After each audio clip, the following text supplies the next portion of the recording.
বিসমিল্লাহির রহমানির রহিম। সম্মানিত দর্শক শ্রোতা, সালাম নেবেন, আসসালামু আলাইকুম ওয়া রাহমাতুল্লাহ। আমাদের মধ্যে একটা ব্যাপক সাড়া পড়েছে যে পরিবহন ধর্মঘট নিয়ে আমরা শঙ্কিত আছি, কি হতে যাচ্ছে। আমরা তো সবাই প্রত্যেকটা জেলা থেকে আসতে চাচ্ছি, কিন্তু পরিবহন ধর্মঘট হলে কি হবে।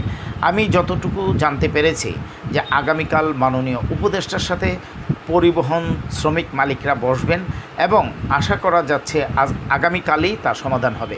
কারণ অন্তর্বর্তীকালীন সরকারের সময় টানা 3 দিন যাবৎ পরিবহন ধর্মঘট চলবে আর তাদের দাবি দেওয়া সুরাহা হবে না, তা হতে পারে না।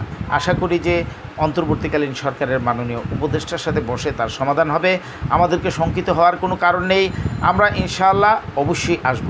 পাশাপাশি আরেকটা মেসেজ দিতে চাই, আমাদের কর্মসূচি 13 তারিখ, অবশ্যই 13 তারিখেই হবে। আমরা একদিনও আগে বা পিছনে নিব না, কারণ দূর দূরান্তের অনেক শিক্ষক গাড়ি ঠিক করে ফেলেছে, ট্রেনের টিকিট কেটে ফেলেছে।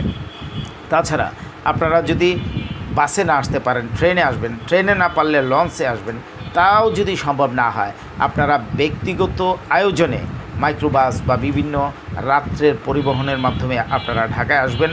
আপনাদের সকলের সহযোগিতায় আমরা এবার সফলতা ছিনিয়ে আনতে চাই। আমরা কোনো নেতা নই, আমরা সবাই কর্মী, সবাই আমরা বিজয় চাই, সবাইকে আমরা জিতিয়ে দিতে চাই ইনশাআল্লাহ।